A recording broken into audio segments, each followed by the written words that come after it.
Sessom Drive isn't the only place you can catch some speed. Check out how Texas State students rolled out for the Soapbox Derby. The city of San Marcos hosted a swearing-in ceremony. We'll show you who's on the team, and later... It's Adrian, and I'm grateful for my family.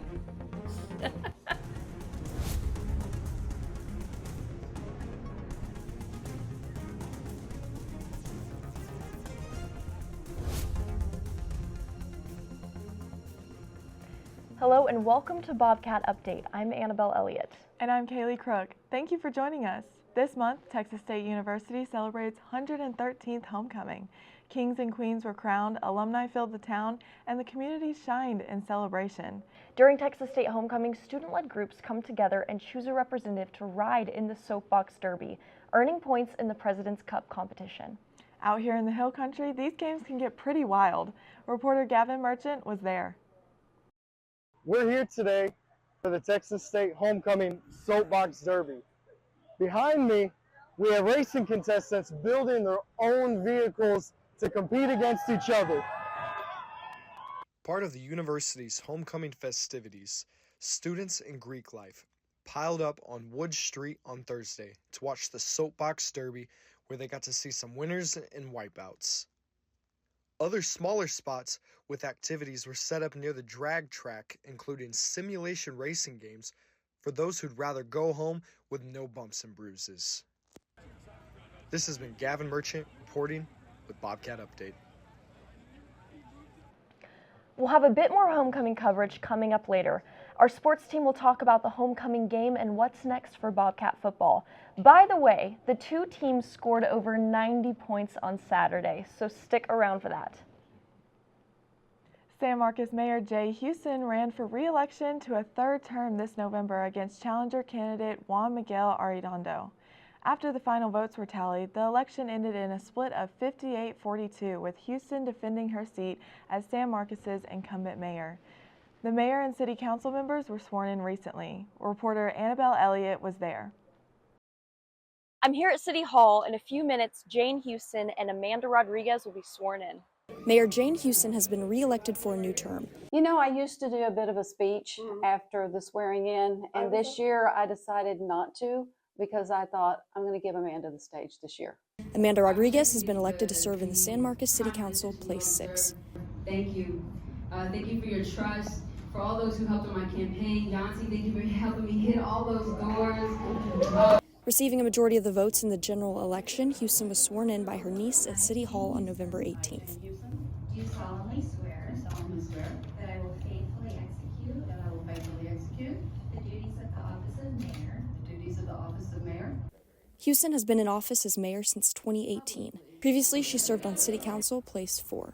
Rodriguez was sworn in by her sister after winning the majority of votes cast in the general election. What I'm looking forward to the most is coming to it in such a place of authenticity that's missing. I'm not interested in getting anything out of it other than for the people. And so I think because of the way everything lined up, it's just going to make the service better. It's going to make my ability to analyze things and what the people need better. The previous holder of Place 6, Jude Prather, has been in office for 3 years. Before that, an additional 6 years. To the city management team, directors, legal, clerk's office, development services, thank you. Your job is stressful. Trust me, I know. Thank you for serving in that role. Mayor Houston presented Prather with a Community Service Award during the ceremony. Go around. We are appreciative of his service. I'm going to give him a plaque to honor that most recent service. City Council Service Award is hereby presented to the Honorable Jude Prather. According to Prather, he chose not to run again so he could focus on his family. You keep San Marcos beautiful. Thank you for what you do. I look forward to spending more time on our parks, playgrounds, and trails with my family. The Place 5 seat will be determined by a runoff election held in December. The election wasn't the only political fight in San Marvelous. Tantra is a coffee house and music venue in San Marcos, about 2 blocks from campus. In September, San Marcos officials told Tantra that they couldn't make noise louder than 60 decibels. That's about the volume of a normal conversation. That's bad news for a music venue, so Tantra and lots of local citizens showed up at City Council last week to challenge the restriction. I was there. It's Annabelle here. We're at City Hall. The time is now 9 o'clock. The meeting began at 6. The topic, Tantra Coffee House. On Tuesday, November 19th, regulars of Tantra Coffee House showed up to City Hall to advocate for their Wednesdays. Weekly Wednesday night Bluegrass Night is one of the live music events hosted at the local business that reopened on November 1st of last year after being closed during the pandemic. Supporters of Tantra showed up alongside owner Jeff Colasard. We're here appealing the Planning and Zoning Commission's renewal of my conditional use permit. This renewal included a more restrictive decibel limit of 60 decibels for outdoor amplified music. Now, according to MD hearings, 60 decibels is equivalent to the sound of a normal conversation or a dishwasher. The previous permit had a limit of 85 decibels before 10, 75 after, and a cutoff of 1030. Now, a handful of people didn't address Tantra, but there were 31 individuals who spoke during the citizen comment section and 26 who spoke during the public hearing section. As a musician, Georgia Parker's been playing bluegrass music at Tantra for 10 years. I asked if as a musician she could speak about the decibel limit. 60 decibels is absurdly low and would be fine for a gated community. But this area has been zoned as downtown and they got a conditional use permit that reflects that. As of the day before the meeting, the City of San Marcos Council website had a 195-page document of comments in favor of the appeal. Now, only one person spoke in favor of the new decibel limit that would limit Tantra's live music. Good evening. My name is Professor Lisa Marie Capoletta. They call me LMC. The crowd is packed with both sides of an important issue. No fear of retaliation, no fear of online bullying, no fear of slander, no fear of fake news stories. One person who spoke, Katie Steele, says she found her community at Tantra. She's been going there since 2008. The single person that was like, oh, there's both sides. She was the only person, and she was on a screen. Like, she didn't even have the guts to come up here. She is the only person on that side, and I wish that she would realize that she could engage in community and use Tantra as a place to connect with community instead of ripping it apart. City Council voted 7-0 to return to the original conditional use permit's decibel limits. The permit will last 3 years.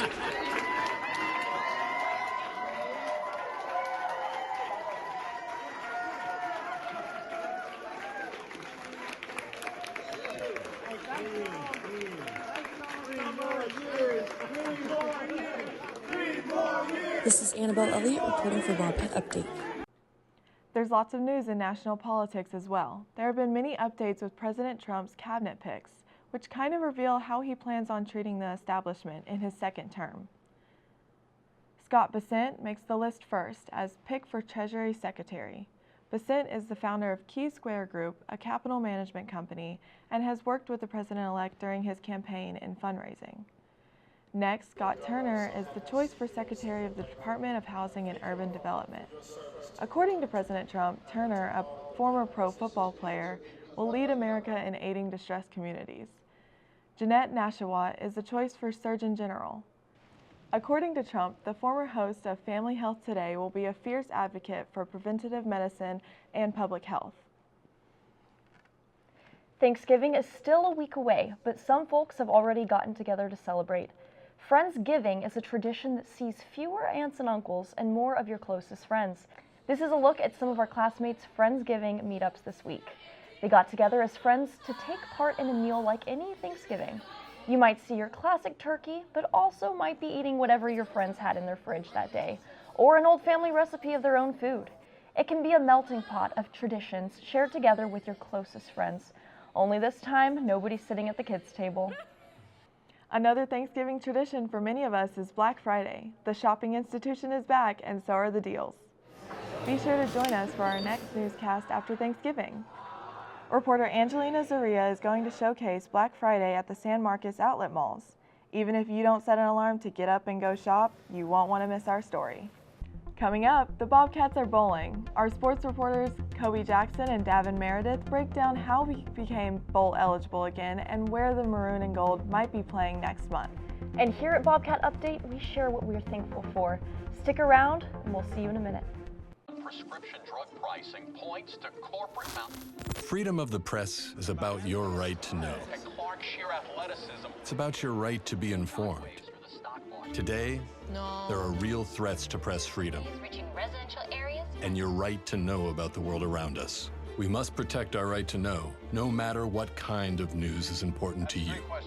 Before it's too late, understand the threats. ProtectPressFreedom.org.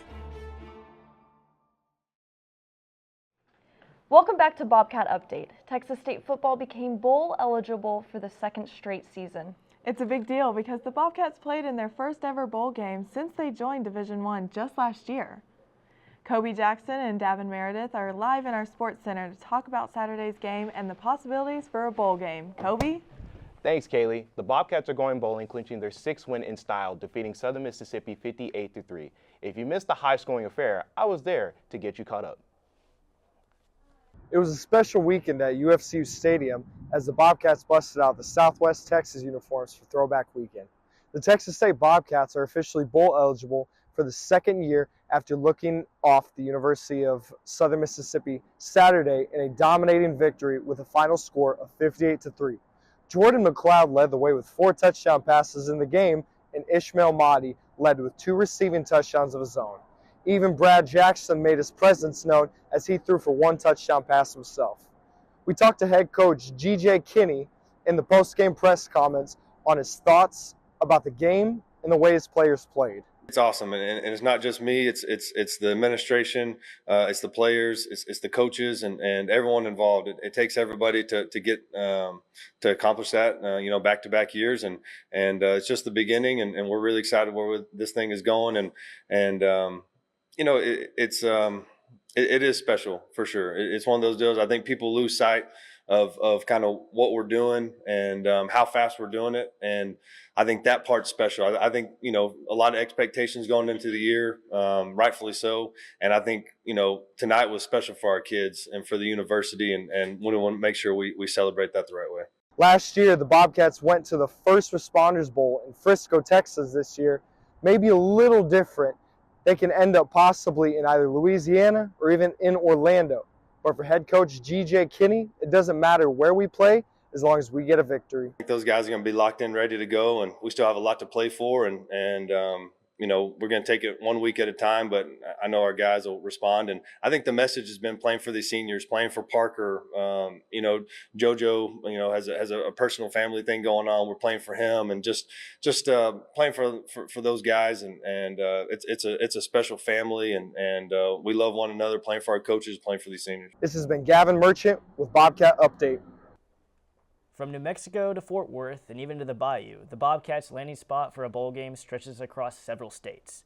I got them going to the Frisco Bowl. I got them going to the Cure Bowl in Louisiana. We'll see how it shakes out late in December. But they're not the only team for Texas State athletics that's doing well right now. Right, Kobe? Absolutely. The Texas State Bobcats volleyball team did come away victorious in the Sun Belt Conference tournament, facing against really tough teams in JMU, Appalachian State, and in Arkansas State throughout the weekend. The Bobcats captured their 5th Sun Belt Conference championship now in the last 4 years. So obviously this is a big win for the Bobcats, but they're doing pretty good so far. They are doing pretty good.